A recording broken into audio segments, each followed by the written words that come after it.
Bonjour à tous et bienvenue dans cette édition spéciale du Journal de la Formation enregistrée à l'UHFP, l'Université d'hiver de la formation professionnelle, à la rencontre de tous les acteurs de la formation. Et nous avons un acteur important dans l'investissement dans l'éducation et la formation, c'est la Banque des Territoires, avec deux invités. Benoît Sénéchal, tout d'abord, bonjour. Bonjour. Vous êtes directeur d'investissement au sein du département entreprise à la Banque des Territoires, et à côté de vous, François Blouvac, bonjour. Bonjour.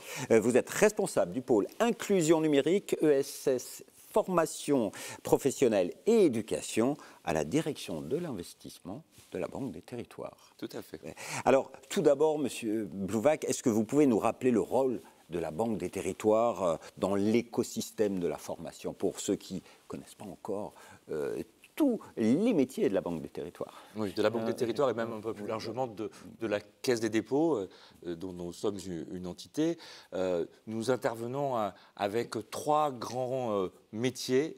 D'abord, dans le cadre de mandats qui nous sont confiés, la Caisse des dépôts est responsable de la mise en œuvre du CPF, par exemple, mais nous sommes aussi mandatés par l'État pour déployer des dispositifs, campus des métiers et des qualifications, campus des métiers d'avenir et d'autres dispositifs encore. Donc une activité où nous exécutons des politiques publiques dans le domaine de la formation professionnelle, qui est un premier niveau d'intervention. Et puis nous sommes aussi animateurs, en tout cas nous contribuons à l'animation de l'écosystème de la filière en soutenant des études, des têtes de réseau pour participer à l'émergence de réflexions, du débat public sur les enjeux de la formation professionnelle. Et puis enfin, on essaie de concrétiser tout ce travail par une activité d'investisseur en fonds propres, en soutenant directement des projets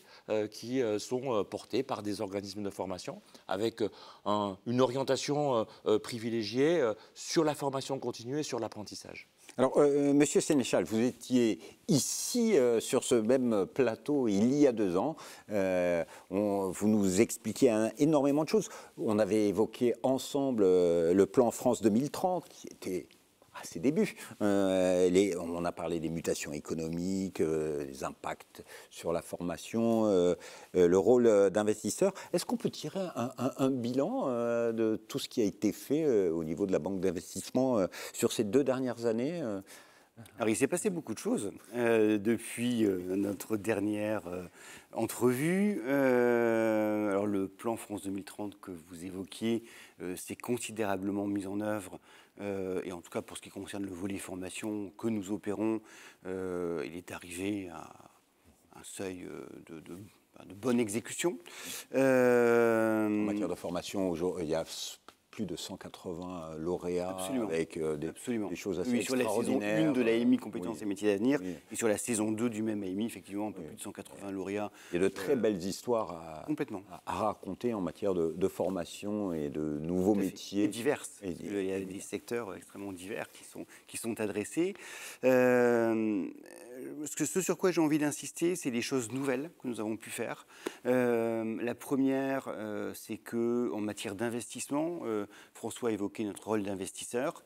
Nous avons actualisé notre thèse d'investissement il y a une année.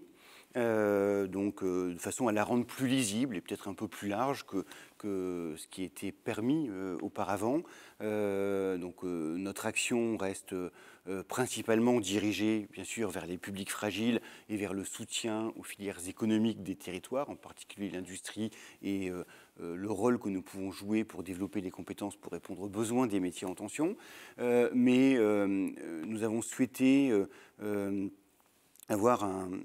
définir une action qui soit peut-être davantage en écho des 2 grandes priorités stratégiques de la Banque des Territoires, qui sont la cohésion sociale et territoriale et puis la transition écologique, en intégrant un axe nouveau qui est celui d'investir dans la formation pour les filières à fort enjeux sociétaux.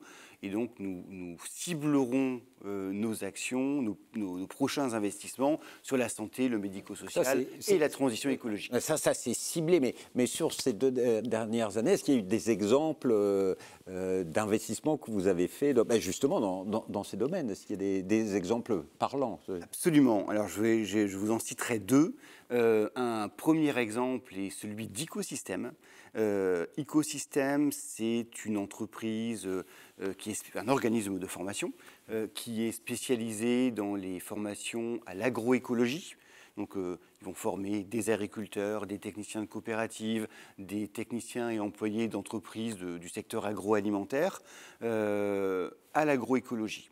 Et cet organisme de formation s'est lancé dans une levée de fonds à la fin de l'année 2023. Et nous sommes entrés à son capital tout début de l'année 2024. Donc c'est un bel exemple. Je parlais de soutenir des projets en matière de transition écologique. Là, on est dans le domaine de la transition agricole et ça rentre parfaitement dans les projets que nous souhaitons soutenir. Un second, et c'est le dernier projet dans lequel nous avons investi jusqu'à présent, c'est celui d'HandiWork. HandiWork, c'est une entreprise, aussi organisme de formation, qui propose des formations pour les personnes en situation de handicap et principalement sur des métiers en tension comme le secteur de la restauration ou de la grande distribution. Et donc, voilà, deux exemples parlants. Justement, M. Blouvac, les projets de ce type sont ceux qui retiennent l'attention de la Banque des Territoires. C'est quoi les quelques qualités, les points clés qui font que la Banque des Territoires va suivre un projet, si j'ai bien compris, des projets concernant la transition écologique? Exactement.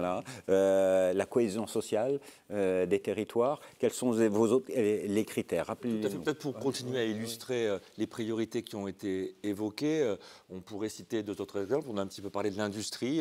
On continue à accompagner, par exemple, une fédération nationale des écoles de production qui déploie des solutions de formation pour pallier les tensions qui peuvent exister sur ce marché des compétences pour l'industrie, qui s'inscrivent également dans toute une série d'actions que la Banque des Territoires peut déployer pour soutenir la réindustrialisation. Et donc, nous avons... Et l'écosystème, parce que les écoles de production, c'est quand même un modèle particulier qui existe depuis très longtemps. Tout à fait. Et finalement, il y en avait très peu à une époque. Exactement. Et donc, nous avons un acteur qui a décidé de relancer cette activité, de se fixer un objectif d'ouverture d'une centaine d'écoles. Et donc, nous les accompagnons pour que cela puisse se réaliser et répondre à ces besoins très précis sur des métiers traditionnels de l'industrie, des chaudronniers, des soudeurs, qui, avec une pédagogie très adaptée,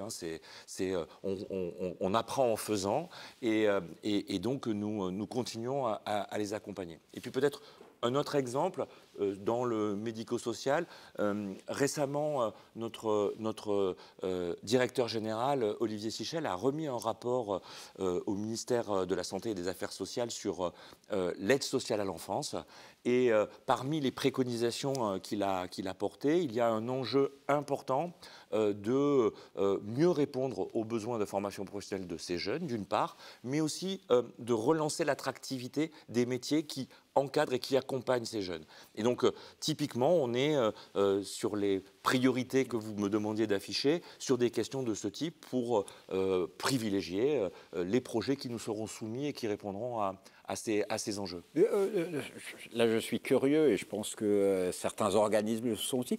Chaque année, c'est combien de projets que la Banque finance? On on a un volume d'intervention de 10-12 projets par an. Alors aujourd'hui, ce n'est pas forcément une limite que l'on se fixe, mais ça correspond au trend sur lequel nous sommes depuis quelques années et qui permettent d'avoir accumulé pour un montant d'à peu près 10 millions d'euros ces dernières années d'investissement dans des structures qui accompagnent des projets de formation. Alors justement, très concrètement, ensuite, pour des structures qui seraient intéressées dans leur développement, comment vous intervenez techniquement Alors, plusieurs éléments pour cela. En fait, c'est de l'investissement direct. C'est de l'investissement direct. C'est de l'investissement direct. Nous prenons alors soit une participation lorsqu'il s'agit d'entreprises qui souhaitent intégrer des investisseurs à leur capital, mais nous pouvons aussi intervenir en quasi-fonds propres pour des projets plus modestes. Mais dans tous les cas, c'est de l'investissement direct. Plusieurs prérequis. Je pense que ça peut intéresser les auditeurs. La première chose, c'est que nous avons besoin d'un modèle économique. Donc l'organisme de formation qui nous sollicite doit avoir un modèle économique viable pour son organisme. Le deuxième prérequis, c'est que nous intervenons pour soutenir des projets en développement. Comme l'exemple des 100 écoles de production à venir. Exactement. Et on n'en est pas à l'amorçage, on ne teste pas une solution. Par contre, une fois que la solution a été testée, que le modèle a été trouvé et que l'entreprise souhaite le dupliquer et s'aimer, grandir, nous pouvons l'accompagner. Donc c'est ce rôle-là qui est celui de notre positionnement. Après, il y a un prérequis, c'est des projets à impact. Exactement. Et l'autre prérequis, c'est celui de l'impact social, l'impact territorial, puisque les projets que nous soutenons, ce sont par nature des projets qui présentent ces impacts, cet impact social, cet impact territorial. Et nous co-investissons. Ça, je pense que c'est important. À hauteur de combien c'est maximum 50%. C'est au maximum, effectivement, 50%. Enfin, il faut au moins que... on se positionne au maximum sur 50% d'une levée. C'est énorme. Après, tout dépend de la taille de la levée. Pour les petites levées, on est souvent 2 investisseurs à 50-50. Pour des levées plus importantes, nous pouvons être plus nombreux autour de table. Et puis... Pour les quasi-fonds propres, c'est jusqu'à combien que vous pouvez... Alors, jusqu'à combien, on n'a pas de maximum. En revanche, on a un minimum. Et le minimum, c'est que le ticket de la Banque des Territoires ne doit pas descendre en dessous de 200 000 euros. Ce qui veut dire que dans une logique de co-investissement à 50-50, le montant de la levée est au moins de 400 000 euros. Ça, c'est pour les quasi-fonds propres. Et particulièrement les petits dossiers, les petits projets territoriaux que nous accompagnons en prêt subordonné. Lorsque nous intervenons en fonds propres, donc en equity, on dit dans le métier, donc en prenant une participation dans le capital de la société, là, le minimum est de 500 000 euros. Bon, ben voilà, c'est pour la part clair. BDT. Oui, c'est très clair. Et après, quels sont les délais, le temps d'intervention, le temps de... on s'adresse à vous, le temps que le dossier soit instruit, ça peut être rapide, c'est long, parce que les investisseurs ou les responsables de projets peuvent être intéressés par ces délais. Bien sûr. Benoît évoquait les prérequis, donc en fonction de la maturité du projet, les choses peuvent aller assez vite, mais si on devait se référer à notre expérience, on peut parler de 6 mois entre les premiers contacts et les conclusions, le closing d'un dossier. Mais bien évidemment, on est très sensible au fait qu'on peut aussi mobiliser des moyens pour aider à ce que la maturité du projet se fasse. Et donc, notre rôle n'est pas simplement de constater le dossier est totalement complet, mais on a... une attention c'est votre forte. rôle d'acteur dans l'écosystème. Exactement. Et d'accompagner. Et alors, s'il y avait un appel à passer, quels sont les projets qui intéressent? Vous avez des priorités, mais par exemple, vous parliez de public fragile. Aujourd'hui, avec les débats autour de l'âge de la retraite. On parle beaucoup des seniors. La France est en retard en matière de taux d'emploi des seniors. On est à 58%, alors que partout ailleurs, c'est à plus de 64%. Est-ce qu'il y a des choses à faire en matière de formation sur les publics seniors pour...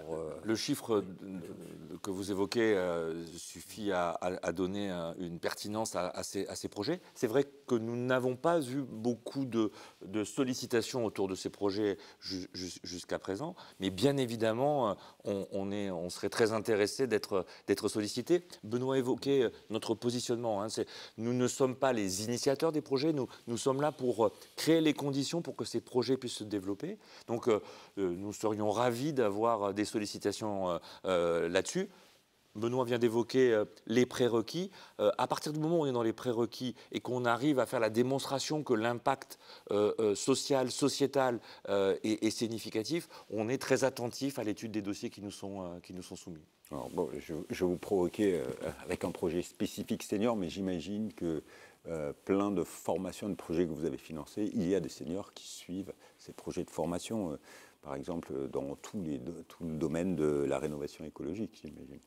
Oui, alors dans ce domaine-là, c'est moins des seniors que des reconversions de personnes qui sont peut-être en milieu de carrière. Oui. Mais effectivement, il y a beaucoup de reconversions professionnelles parce que c'est un secteur à fort enjeu, à fort potentiel de création d'emplois et aussi à fort potentiel d'activité. Et fort potentiel de développement, donc fort exactement, de la banque. Exactement. Merci beaucoup, en tout cas, à tous les deux pour la présentation de vos actions passées et futures. J'espère que dans 2 ans, on refera un bilan ensemble. Merci beaucoup de nous avoir suivis. Et si vous voulez en savoir plus, un site internet, c'est www.banquedesterritoires.fr. Vous allez dans la rubrique Produits et services, investissement, et il y a financement, éducation, formation. Vous avez tous les liens utiles pour proposer, donner un dossier à ces messieurs qui l'étudieront avec attention. Merci. Merci à vous. Merci. Et à bientôt pour un nouveau journal. Au revoir.